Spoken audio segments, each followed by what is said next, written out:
Là, maintenant, c'est une question un peu sensible. Alors, certains prétendent que les coups dans les parties génitales ne servent à rien et ne sont pas efficaces. Pourtant, on peut trouver beaucoup de faits divers qui prouvent que cela peut être efficace. Pas que ça va forcément être efficace, mais que ça peut parfois servir et être efficace. Et même Basreten disait que c'était quelque chose d'utile en self-défense dans la rue. Toi, quel est ton avis là-dessus? Franchement, comme j'ai dit tout à l'heure, tout ce qui est interdit dans les sports de combat, dans la rue, c'est ce qui va marcher le mieux. Et pour moi, les coupés cojones, dans mon système Urban Fight, nous, qu'est-ce qu'on travaille? Nous, on apprend à mettre il faut qu'on mette deux, trois coups parce que c'est le temps qu'on peut mettre réellement dans un échange. Tu n'as pas le temps de mettre 15 coups, le mec, il ne bouge pas. Le mec, il va t'attraper, il va tomber. Donc, trois coups, ça va durer même pas 2 secondes, tu vois, c'est juste le temps que tu peux mettre trois coups. Et nous, on essaie de frapper et sortir. Et quand on sort, on a des sorties, donc il y a plein de. Donc la gorge, le cojones. Mais moi, ma sortie préférée, celle que je fais tout le temps, c'est les cojones. Donc, cojones, c'est avéré, c'est testé, ça marche, c'est très, très efficace. Maintenant, il peut y arriver à des situations, comme tu l'as dit, où ça ne marchera pas.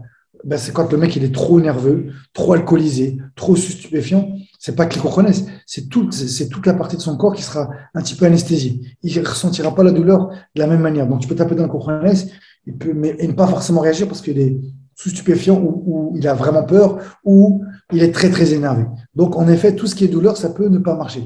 Mais franchement, il faut quand même. Après, ça dépend de l'intensité du coup qui est mis aussi, parce que si tu mets pas le coup assez Oui, bien fort, sûr, bien sûr. Bien sûr. Et ça dépendra de l'intensité du coup aussi. Et aussi, il faut les viser.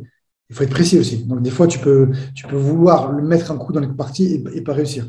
Par exemple, moi, je vois dans cette défense, ils utilisent tous le même coup de pied. Ils ont une façon de mettre le coup de pied qui est pratiquement infaisable dans la rue. En fait, ils sont là, ils lèvent le pied, puis après, ils font juste ça.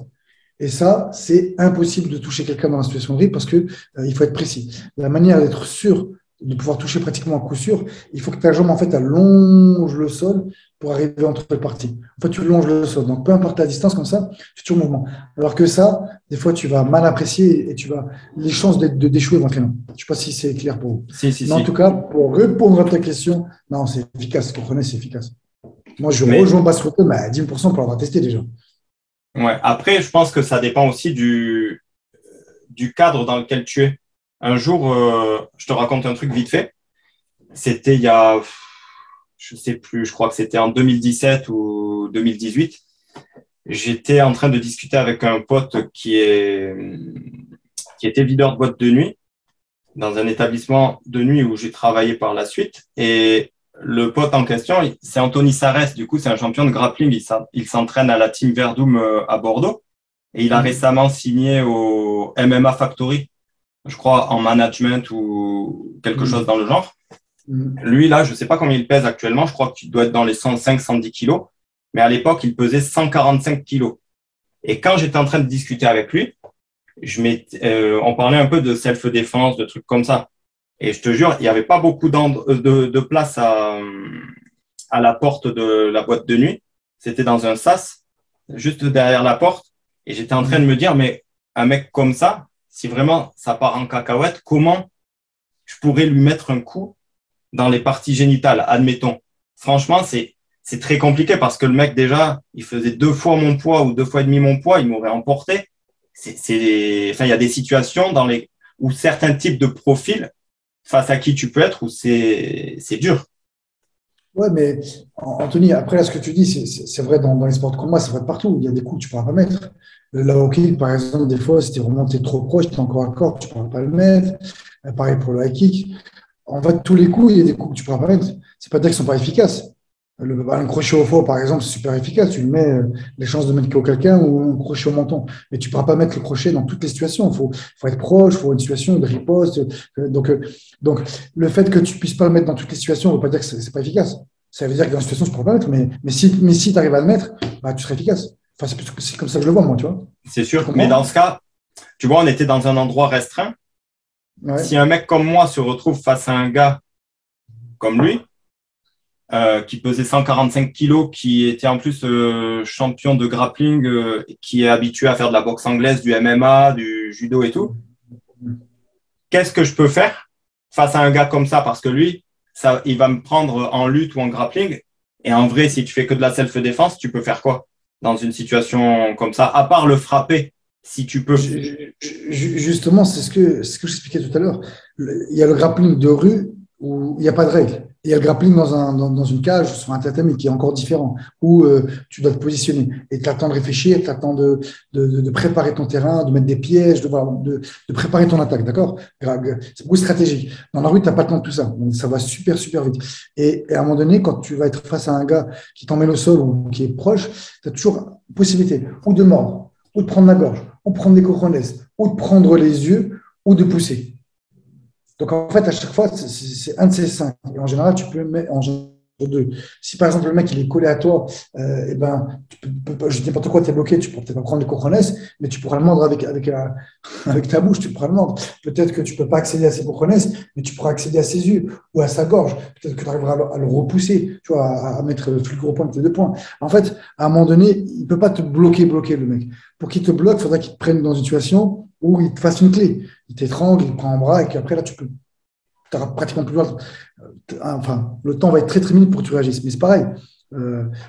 Quand tu fais des clés, le mec, tu peux toujours le mordre, tu peux toujours accéder à ses cojones, tu t'en as rien à foutre. Tout dépend de l'intensité de la clé. Si tu es verrouillé, tu es mort. Ça, c'est bon. Mais avant qu'on arrive là, tu as déjà une de ces 5 possibilités que tu pourras faire. Tu es d'accord avec ça? Ouais. Bon, le mec, 140 kilos, champion de grappling, champion de combat, tu as intérêt à aller super vite. Tu as intérêt à aller très très très vite. Parce qu'à mon avis, là, il ne va pas te laisser beaucoup de temps.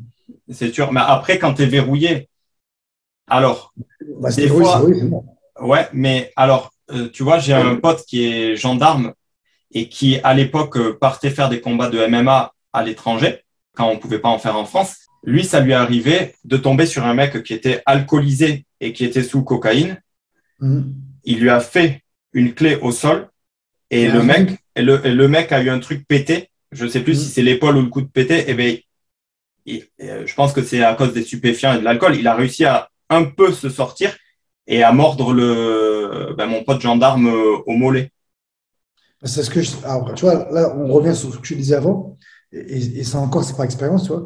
C'est que, comme je t'ai dit, quand les gens ils sont alcoolisés, sous stupéfiants, ou pas forcément, ils peuvent juste être très en colère, ou le mec, il a très peur, la douleur, elle est inhibée. Tu vois, mais vraiment, c'est-à-dire que parce que tu as un gros taux d'adrénaline qui va justement inhiber la douleur pour te protéger. C'est un mode de survie. Donc, le gars, alors lui c'est différent, il était en stupéfiant. Et quand tu es stupéfiant et en plus cocaïnisé, la douleur, tu ne la ressens pas de la même manière. C'est ce que j'expliquais tout à l'heure. Donc, c'est pour ça qu'il faut privilégier des techniques qui mettent KO les gens, qui favorisent le KO et pas la douleur. Quand tu vois la respiration, par exemple, pompe de la main ici, il y a plein de coups où là, il n'y a pas besoin il peut être alcoolisé, il peut être ce qu'il veut, il va tomber le mec. Tu vois, il va tomber. Alors que si tu frappes point sur un gars, avec le point fermé, là c'est la douleur. Si tu mets main ouverte, tu vas favoriser des ondes de choc et là le KO. Donc il peut fumer, être alcoolisé ou cocaïnisé, ça changera, il tombera KO. Alors que la frappe, c'est la douleur il va résister. D'accord. Et toi, est-ce que ça t'est déjà arrivé de prendre des stupéfiants ou des stéroïdes pour améliorer tes performances lors de combats Jamais. Au grand jamais. Parce que je suis. Après, c'est ma perception, moi. Mais moi, ce qui me booste, c'est le mental, en fait. Et donc, c'est pour ça qu'après, j'ai fini par être préparateur mental et coach, tu vois, coach mental. C'est pour ça. Moi, je crois vraiment à la puissance de notre cerveau.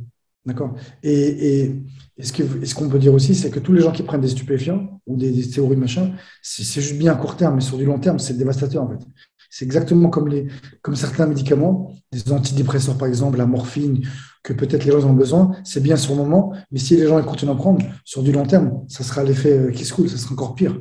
Il va y avoir un effet qui peut être aussi dévastateur que la maladie de laquelle ils sont. C'est une dépression en général. Que les gens qui prennent ça, ils sont bien comme ça, et après, c'est des sortes aux enfers. Donc, c'est pas. Donc, non, on reste sur du nature. J'ai pas encore. Je suis pas super costaud, moi. Ouais, ça va quand même. Ça va. Je parle musculaire. Hein. Alors, maintenant, écoute bien la question. Je te pose une question, Anthony. Oui, dis-moi tout. Tu as l'air d'avoir une bonne expérience dans la rue, toi. Tu les attires, les conflits ou les combats, t'aimes ça, en fait. Alors, non, je vais t'expliquer. C'est pas que je cherche la merde ou autre. Franchement, j'essaie. Non, j'ai compris ça. Mais J'essaie toujours. Inconsciemment, tu aimes la bagarre et peut-être que tu attires ces conflits, tu vois. Non, non, non, je pense pas. En fait, c'est juste que moi, je vais te dire, il y a beaucoup de gens qui sont mauvais et parfois le dialogue ne sert à rien. Et là, moi, je rejoins Jean Carillo là-dessus quand il dit que souvent, il prend l'initiative de frapper parce que moi, je fais pareil parce que franchement, si tu te fais pas respecter, les, les gars vont te prendre pour un moins que rien et la fois d'après, ce sera pire, tu vois. Après, ça dépend toujours des situations et de combien sont les gars et de qu'est-ce qu'ils ont fait et tout. Et ça dépend dans quoi tu travailles aussi. Mais voilà, il y a des fois où même si la loi te dit que tu peux pas faire ceci ou cela, eh bien, écoute, tu prends tes responsabilités et tu fais les choses en fonction. Mais moi, il y a des choses que je peux pas tolérer, tu vois. C'est que enfin, non, il y a des choses, je peux pas trop en parler en interview comme ça, là, Allez, vas-y, mais, mais moi, j'ai compris. Et c'est ce que je partage votre avis aussi. Dans la rue, malheureusement, le premier qui frappe, il a un avantage. Et c'est pour ça que notre jeu, tout à l'heure, je me répète, hein, mais pour que ce soit bien clair, c'est qu'on peut apprendre toutes les techniques qu'on veut, mais si on n'a pas le cœur et le mental pour passer à l'action, ben, en fait, notre technique ne sert à rien. Si on attend des fois de vraiment se mettre en danger pour s'en servir, ça risque d'être trop tard. Donc, en fait, à un moment donné, ben, il faut avoir des cojones et ben, savoir les utiliser à bon escient, bien sûr, hein, tu vois. Mais voilà. Et c'est là où il y a des gens qui sont très, très limités. Ils ont beau être très forts techniquement, physiquement, ce que tu veux, mais ils ont peur. Ils ont peur pas de peur de barre, mais ils ont peur des conséquences, peur de blesser. Donc, du coup, ils ont peur de la justice. Et du coup, ils sont limités, ils font rien et ils se mettent des fois en danger ou ils se font massacrer, hein. Mais je partage votre avis. Après, c'est pas évident de savoir à quel moment je suis vraiment en danger, pas en danger. Et c'est propre à chacun, mais bon. Vas-y, continue. Désolé, mais en tout cas, tu as non, une expérience dans la rue. non, mais pas plus que, pas tant que ça, mais un petit peu quand même, tu vois, je sais, aujourd'hui, je sais que si je vois une personne et que je commence à m'embrouiller, je vais très vite cerner son profil et même limite aujourd'hui, alors ça marche pas à 100% des cas, dans 100% des cas, pardon, mais je sais à peu près comment faire si je veux que ça parte en cacahuète ou pas, tu vois. Et avec le dialogue, je peux réussir à calmer les choses. Pas toujours, mais en général, j'y arrive bien aussi. Mais après, il y a des fois où j'ai pas forcément envie de calmer les choses parce que j'estime que les gars, voilà. Après, c'est ça. Bon, après, il y a des fois, tu vois, une fois, ça a failli partir avec un gars. Mais j'ai une vidéo, mais je te montrerai ça. D'accord. Voilà. Et le problème, c'est que ben, le gars est revenu, mais avec 6 autres personnes. Ils étaient 7. Mais là, j'allais pas, voilà, hein. Franchement, 7, sûrement avec des couteaux, tout ça. J'allais pas jouer au héros, hein. Franchement, j'ai rien à prouver à personne. Je vais pas me mettre en danger pour rien du tout. J'ai dialogué. Il y en a un qui a été moins stupide que les autres et qui m'a écouté. Et du coup, ça a calmé les choses, tu vois. Et voilà. Alors que de base, moi, j'étais dans mon droit. Et c'est que le gars avait fait quelque chose de pas bien, tu vois.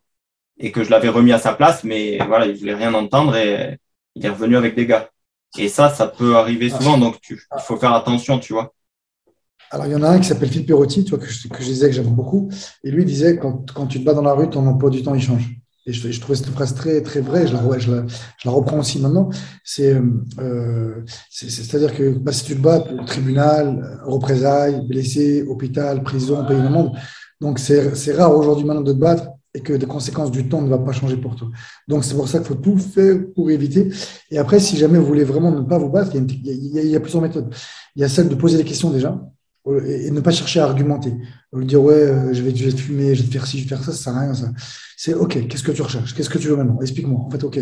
Bon, pourquoi tu es énervé? Qu'est-ce qui se passe? Et en fait, dès qu'on pose des questions, on pousse la personne à sortir du côté émotionnel pour l'amener à la réflexion. Et la réflexion inhibe l'émotion. Donc, dès qu'on se met à réfléchir, en fait, ça calme et ça pose les choses. Donc, c'est le premier point. Deuxième technique très simple, c'est faire le fou. À un moment donné, je parle que le gars, écoute, Anthony, je suis d'accord avec toi. La dernière fois, j'ai rayé ta voiture. OK, tu m'as pris. En plus, il y avait ta femme. Elle aurait pu être blessée. Je comprends que ça t'énerve. Mais écoute, je t'ai dit, je n'ai pas fait exprès. Je m'en excuse. C'est bon? Est-ce que c'est bon pour toi? C'est OK? Donc, toi, je te pose des questions. Bah, j'explique, tu me dis non. Ouais, qu'est-ce qu'il y a maintenant? Qu'est-ce que tu veux? Et là, d'un coup, je vais switcher. Et d'un coup, en fait, tu pètes un boulon, tu vas t'arracher les cheveux, le vêtement. Et en fait, la seule personne qu'on laisse tranquille dans le monde, c'est le fou. Tu peux aller aux États-Unis, au Brésil, machin, mais le mec, il est fou, on dit, ouais, c'est il est fou. Donc, un fou, on a tendance à. On se méfie, on a peur un peu du fou. Et c'est inconscient. Donc, le mec, il se dit, ouais, c'est pas la peine. Et ça marche très, très, très bien pour éviter encore de passer à l'action. Donc, au début, nous, on a mis des codes d'animaux. Donc, au départ, on essaie de faire l'évrier, si on peut. Donc, on esquive. Voilà, si ça ne marche pas, on passe le renard, on négocie. D'accord, on essaie des diplomates. Ça ne marche pas, et ben là, on passe au chien, on aboie, on crie, voilà, on fait le fou. Et si ça ne marche pas, ben, en mode lion. Voilà, les 4 modes qu'on a, nous, pour essayer de repérer un peu dans une situation, comment on peut gérer le conflit. Ouais, ça marche. Mais après, au-delà de tout ça, je pense qu'il y a aussi l'attitude, ta façon d'être, tu vois. Bien Parce sûr. que moi, j'ai pas un gros gabarit, j'impressionne personne. Et pourtant, ça m'est arrivé, mais un nombre de fois incalculable de me retrouver dans des situations où je m'en sortais beaucoup mieux que des gars costauds, tu vois, Bien et où sûr. je me faisais respecter, et même qu'avec le dialogue. Parce Mais c'est que normal. juste déjà, l'attitude et le regard va changer beaucoup de choses. Alors, d'après toi, qu'est-ce qui fait ça? Est-ce que tu sais? Je suis d'accord avec toi, hein, je partage ton avis à 10 000%. Vraiment, je sais pas. Moi, je saurais pas Moi, te. je parle de voir des mecs qui sont tout petits en taille, hein. Ils sont tout petits, tout fins, hein. Et tout le monde a peur d'eux, hein. Mais tout le monde a peur d'eux, hein. Tu vois, dans un quartier, les mecs, ils ne vont pas chercher à brancher. Pourtant, le mec, il n'est pas costaud, il est petit en taille. Voilà. Parce qu'en fait, comme tu dis, dans ton attitude, tu vas dégager ce qu'on appelle une énergie. Alors, il y en a qui vont s'appeler aura, appeler ça comme tu veux. Mais en fait, tu vas dégager quelque chose. Donc, par ton attitude, ton regard. Et donc, les gens, ils ressentent cette énergie, que tu n'as pas peur, que tu es en confiance et tout.